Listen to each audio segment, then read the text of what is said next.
vocês? Meu nome é Aline, vocês podem não estar reconhecendo, mas eu sou a Aline. E mais uma vez você está no canal Aline Sincera, contando a parte 5 da minha história pra vocês. Então, sem mais delongas, sem enrolação, bora lá pra parte 5. Então eu parei na parte 5. Eu parei na parte em que... Deixa eu recordar aqui. Lógico que eu dei uma assistida aí nos vídeos, né, gente? Eu já sei mais ou menos onde eu parei. Eu parei na parte em que o Paulo já estava morando comigo, já foi, né, morar comigo depois de toda essa tragédia que nos aconteceu, que eu contei aí no vídeo anterior. E ele sempre falava, amor, vamos embora. E eu, né, com medo, sem falar pra ele, não, a gente não vai, eu tenho medo de não conseguir pagar aluguel e acaba passando fome com as crianças, não, vamos ficar aqui. E ele sempre insistindo, mas assim, por amor a mim, eu acredito que acabou que ele foi se deixando levar e sempre tocava no assunto, mas por amor a mim, eu acredito também, gente, que por respeito, né, porque eu nasci lá, então acho que ele pensava, poxa, é difícil pra ela, né, ter que largar tudo, né, e ir embora e coisa e tal. Mas aí no meio do caminho, em 2018, dia 31 de agosto de 2018, aconteceu que a minha mãe faleceu, né? Minha mãe tinha vários problemas de saúde, inúmeros. Minha mãe era obesa, minha mãe estava muito gorda, minha mãe devia estar pesando uns 200 quilos e era muito brava mesmo, muito doente. E ela precisava de oxigênio, ela não usava, era muito teimosa. Minha mãe tinha 50 anos, mas era teimosa, feito uma criança pequena. E ela internou numa quarta-feira, muito bem, conversando com a gente, comendo, bebendo. Mas você via, ela era muito sonolenta, né, tinha dificuldade para acordar e coisa e tal. Enfim, minha mãe internou, né, no dia 29, né, dia 29, se eu não me engano. Ela internou. E aí no dia 30 eu fui visitá-la, né, tava grávida da Melissa, barrigudona, e ela tava bem, conversamos, tal, só que ali no hospital ela olhou pra mim e falou, filha, a mãe não vai sair daqui. Eu falei pra ela, mãe, para com isso, porque minha mãe, ela era sempre de falar que ela ia morrer, acho que isso é mal de toda mãe, né, gente? E ela falou pra mim, filha, a mãe não vai sair daqui. Eu falei, mãe, para com isso, ela falou assim, é sério, a mãe não vai sair daqui. E aí eu lembro muito bem que nesse dia eu saí do hospital chorando, o Paulo tinha ido me levar. E eu saí do hospital chorando, e falei, o que foi, mãe? Ai, minha mãe, aquelas gracinhas dela de falar que não vai sair do hospital e coisa e tal. Eu tava grávida de 7 meses e meio, eu acho, 7 meses, uma coisa assim. E aí no outro dia o hospital ligou de manhãzinha e falou que a minha mãe tinha piorado. E como eu tava ali disponível, né? Eu pedi pro Paulo, falei, amor, me leva lá, né? Que o hospital ligou e minha mãe piorou. E aí eu fui lá e quando eu cheguei lá no hospital, eu recebo a notícia que minha mãe tinha falecido. Foi um choque. Pensa, barriguda, foi um baque muito grande, gente. Muito grande mesmo. Naquele momento, sem perceber e sem saber, eu entrei em trabalho de parto. Mas eu acho que eu tava tão anestesiada com a notícia que eu não senti, né? Mas depois, ao longo do dia, com meus irmãos foram atrás das coisas de velório, né? Que vocês sabem que é uma burocracia. A gente não tinha R$1 no bolso, a gente não tinha terreno, a gente não tinha nada, porque ninguém espera a morte, né? E ninguém quer pagar pra morrer, né? Sei lá, é uma loucura de ser humano, mas é uma coisa que devia ser feita, mas enfim. Então a gente não tinha nada, a gente não tinha dinheiro, a gente não tinha terreno em cemitério, a gente não tinha nada. Nada. E aí o meu irmão ligou pra uma tia minha por parte de pai, meu pai também é falecido, e falou, olha, e essa minha tia era muito amiga da minha mãe, e ela falou assim, não, a gente cede, né, o terreno e ela pode enterrar ela junto com o meu pai, né, que eles não estavam mais juntos há milhares de anos, mas foi enterrado no mesmo cemitério, no mesmo terreno. Por fim, nesse dia, durante esse dia, minha pressão subiu muito, foi pra 20 por não sei quantos, e eu comecei a passar muito mal, fui parar no hospital, aí não podiam me dar remédio pra acalmar, porque eu tava grávida, né? Então eu comecei a beber muita água, muito chá. E nesse mesmo dia eu comecei a inchar muito. E os médicos falaram pro Paulo, olha, eu sei que é uma situação difícil que vocês estão passando, mas na nossa opinião clínica de médico, a gente não recomenda que ela vá ao cemitério, né, ao enterro da mãe. Porque a pressão dela tá muito alta e coisa e tal. E me seguraram no hospital, porque vocês sabem, né, gente? Gestante, pressão alta. E enquanto não abaixou a pressão, eles não me liberaram. E eu não pude enterrar a minha mãe. Eu não pude velar e nem enterrar a minha mãe. E passando alguns dias, né, a pressão não estabilizava, lógico. E acabou que a Melissa já estava sentada, né? A Melissa estava pélvica já. A Melissa ficou a gestação toda pélvica.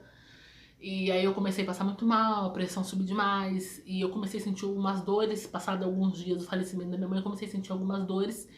E a gente foi pro hospital, chegando no hospital, assim, dores fracas, sabe? Tipo cólicas menstruais. Eu tava assim, com umas cólicas menstruais, falei, Paulo, não tá normal, né? E isso eu tô resumindo, tá, gente? E aí fui pro hospital, né? Aí chegando no hospital, eu já tava com 6 dedos de dilatação. Sem nenhuma dor. Os médicos falaram que não sabia o que tava acontecendo, porque eu já tava entrando pro 7º dedo de dilatação. A Melissa tava quase nascendo. Eu cheguei, eles falaram, prepara a sala de cirurgia, vamos subir ela. Mostrei a ultrassom, mostrei que ela tava pélvica, eles falaram, vamos subir e vamos tirar. Então a Melissa nasceu prematura e ela acabou de nascer, ela foi direto pra UTI. Direto. Porque ela nasceu com problemas respiratórios, né? E aí vocês pensam, tinha enterrado a minha mãe há poucos dias, minha filha nasceu prematura, minha filha foi pra UTI, eu tava com um turbilhão de sensação, um turbilhão de pensamentos. Quando deu 3 dias que eu tava no hospital, eu tive alta e ela não. Aquilo pra mim foi o fim. Eu ter que ir embora só com as coisas dela e não poder levá-la. E eu ia todos os dias no hospital, com cesárea, com corte. Todos os dias eu ia no hospital ver ela. Eu não podia pegar, não podia amamentar, não podia fazer nada. Não podia nem chegar perto. Ela tava naquelas incubadoras, mas mesmo assim eu ia todos os dias no hospital. Com corte ou sem corte, eu ia pro hospital todos os dias. E ali ela ficou aproximadamente 10 dias na UTI, se eu não me engano, 5, 10 dias na UTI. E aí ela saiu da UTI e, por ironia do destino ou não, gente, o que aconteceu? A Melissa foi embora pra casa, glória a Deus, ficou melhor, se recuperou e tudo. Coisa e tal, e passou-se o tempo, né? A gente foi se recuperando da perda da minha mãe e coisa e tal, e passou-se um tempo, teve outra enchente. Já tinha tido aquela, que a gente tinha perdido tudo. E quando a gente tava começando a se recuperar, a Melissa eu acho que tinha 2 meses, se eu não me engano, tá?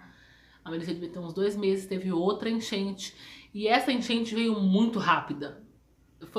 Eu lembro que tinha uma amiga em casa, a gente tava conversando, de repente começou a chover, quando viu a casa tava cheia. Por fim, não deu pra levantar nada, perdemos tudo. Eu acho que eu devo ter vídeos desta noite, eu vou colocar pra vocês a seguir, pra vocês verem. Mas alguns... Nada pra contar a história. Esse é o meu quarto. Berço da Melissa, minha cama.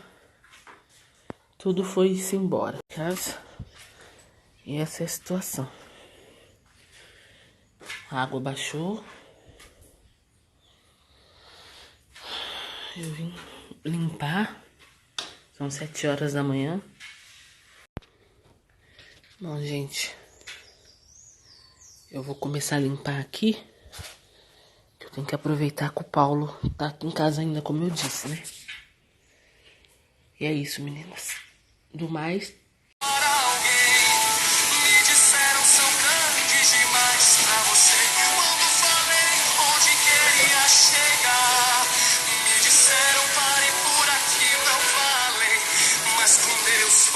Vocês viram aí, né? Foi muito rápido. Então a Melissa perdeu berço, Melissa perdeu roupa, fralda, tudo, gente. Passamos a dormir no chão, né? Como ela já tinha nascido com problema respiratório, Ela já tinha aquele probleminha e a gente começou a dormir no chão, numa casa molhada da enchente, úmida, mofada. Então, logicamente, que os problemas respiratórios da Melissa começou a piorar muito. Quem me segue lá no Instagram, que eu vou deixar aqui pra vocês, passando aqui pra vocês, a vassoura ali. Isso é coisa da Melissa. Quem me segue lá no Instagram via que eu, dia sim, outro também, eu estava no hospital com a Melissa, porque a Melissa vivia doente. Ela vivia doente. Bronquiolite, uma atrás da outra. Ela mal se curava de uma, vinha outra. Ela mal se curava de uma, vinha outra. Ela ficava muito doente. Tinha que ir pro hospital. Tomava aqueles negócios com adrenalina. Não sei se é adrenalina que chama. Era bombinha. Gente, que peleja. Teve uma época que ela entrou em crise de bronquite. O Lourenço entrou também. Ia eu e o Paulo pro hospital. Aí o Paulo entrava numa sala, eu entrava em outra. Olha... Só Deus na nossa vida. Naquela época, foi só Deus na nossa vida. E aí a Melissa foi encaminhada para um ambulatório do Mário Gatti aqui em Campinas para começar a fazer o tratamento com a pulmonologista. Acho que é assim que fala. E fisioterapia, né? Ela começou a fazer lá com essa pulmonologista e ela explicou para mim, ela perguntou para mim onde eu morava, como eram as condições de moradia, como era a minha casa. E eu comecei a explicar, falei, olha, doutora, na minha casa tem alagamento, inclusive teve 2 recentemente, porque teve 2 no mesmo ano. Comecei a explicar pra ela, né, falar pra ela, ela olhou pra mim, ela olhou dentro dos meus olhos e falou, olha mãe, então o que vai acontecer daqui pra frente é que a gente vai secar gelo. Não adianta você vir aqui com a sua filha, fazer fisioterapia, tomar as medicações e voltar pra lá. A gente tá secando o gelo. Ela falou desse jeito pra mim. Vai chegar uma hora que vai acontecer alguma coisa pior com a sua filha, né? Ou a senhora dá um jeito de sair de lá, ou eu como médica tô falando pra você que você vai acabar perdendo a sua filha. Eu cheguei em casa apavorada, eu gravei também pro Instagram contando pra vocês, chorando, desesperada. Eu falava, Senhor, o que eu vou fazer? Eu não tenho pra onde ir, eu não tenho o que fazer. Não tenho pra onde ir, eu não vou pra rua com os meus filhos. Antes a casa mofando do que no relento, né? Por fim, eu contei essa história pra chegar... como eu falei pra vocês, o Paulo sempre questionava e ele viveu ali comigo muitos anos, mas sempre falando, amor, vamos sair, vamos sair. Só que aquele negócio, gente, depois que ele foi mandado embora, ele nunca mais arrumou um emprego registrado. Foi só bico aqui, bico ali, mas emprego registrado nunca mais. E eu falava pra ele, amor, sem emprego, não vamos. E a gente foi enrolando, e a Melissa piorando, e a gente enrolando, coisa e tal. Até que chegou um dia que Deus falou, vamos parar com essa palhaçada, vamos acabar com essa brincadeira, né? Tô olhando aqui, tô vendo que tá muita palhaçada. Acredito eu, né? Acredito eu que foi. E aí, gente, o que aconteceu? Meu tempo aqui, tá. E aí, o que aconteceu? Eu tô falando baixinho, que a Melissa tá dormindo. Eu e o Paulo, a gente tava muito bem, né? Só que aí a gente começou com muita discussão, muita picuinha. A gente não começou assim a entender mais dentro de casa. E acabou que o Paulo saiu de casa. Não por traição, não por briga. Não, a gente não tava mais se entendendo como casal, né? E uma coisa que a gente sempre aconteceu entre nós foi a gente se entender. Então ele saiu de casa, quando ele saiu de casa foi desesperador pra mim. Porque eu sou uma pessoa que eu sempre busquei ter família. Eu sempre quis ter família, eu sempre quis ter um marido, sempre quis ter filhos. Eu sempre quis ter família. Pra mim é algo muito sério, muito importante. Quando eu era menina, eu largava e não tava nem aí, sabe? Mas depois, com o passar do tempo, eu fui pensando, sabe? São coisas que realmente... são coisas que realmente... É tudo que a gente tem. Então o Paulo saiu de casa, foi uma época muito difícil, né? Um tempo muito difícil. E eu chorava muito, eu orava muito, né? Comecei a orar, comecei a entrar mais em contato com Deus. Eu sempre fui uma pessoa de muita fé, sempre fui. Eu sou uma pessoa que esses dias escutei uma ministração que falava de pessoas que oram por emergência. E eu sempre fui uma pessoa que eu não oro por emergência, eu estou sempre orando. Eu tô tomando banho, eu tô orando, eu tô lavando louça, eu tô orando, eu tô assistindo televisão, eu tô falando com Deus. Eu sempre estou em contato com Deus. Só que aí quando o Paulo saiu de casa, eu procurei mais a face de Deus. E Deus falou pra mim, eu faço do fim o recomeço. E eu não entendi aquilo. Falei, mas Deus, como assim? E Deus falava pra mim, eu faço do fim o recomeço, a calma que eu vou fazer do fim o recomeço. Quando Deus falava isso pra mim, eu não entendia, porque quanto mais Deus falava isso pra mim, mais eu via as coisas piorando. E eu falava, meu Deus, mas como assim? E o Paulo saiu de casa no começo do ano. Começo do ano? Começo do ano. Que tava muita chuva, aquela luta de enchente, aquela luta de ergue tudo, abaixa tudo, sai de casa, tira filho da cama. Olha, que peleja. E mesmo a gente tendo terminado, ele ia lá em casa, ele ajudava a passar a noite monitorando o rio, ele ficava lá. Só que ele falava, aí ele falou pra mim um dia, falou, Aline, pra cá eu não volto. E eu falava pra ele, mas eu não vou sair daqui. Ele falava, pra cá eu não volto. Você quer viver comigo? Eu amo você, eu amo minha família, mas pra cá eu não volto. E eu falava pra ele, mas o que a gente vai fazer? Se a gente sair daqui, vai viver do quê? Ele falou, pra cá eu não volto. E no meio disso tudo, Deus abriu uma porta de emprego pra ele, registrado. E mudamos. Mudamos pra cá. Não me lembro a data exata, né? Ele falou pra mim que não voltava, que pra lá ele não voltava. Eu comecei a correr atrás de procurar alguma coisa, com medo, mas um medo, gente, mas um medo. Sabe aquele medo lá dentro da alma, mas aquela vontade de ter a minha família de volta? Pois bem, eu me agarrei nisso. E comecei a procurar e achei esse apartamento, né? E falei pra ele, ó, achei um apartamento. Estava gravando pra vocês. A Melissa acordou, então vou ter que parar este vídeo por aqui. Espero que vocês tenham gostado. Não esqueça de deixar bastante like, se inscrever no canal se você não é inscrito, em fazer parte do canal e da família. E no próximo vídeo eu começo a contar pra vocês a peleja desde quando chegamos aqui. Mas conto também pra vocês no próximo vídeo o quanto Deus é maravilhoso, o quanto Deus vem nos sustentando e nos guardando nesses 6 meses de pandemia. Coisas que vocês vão falar que não é real, que não é possível, mas pro meu Deus, que é o Deus do impossível, estamos vivendo as maravilhas de Deus. E Deus tem nos guardado, nos abençoado todo este tempo. E no próximo vídeo eu conto pra vocês, tá bom? Então, um beijo, um abraço e até o próximo.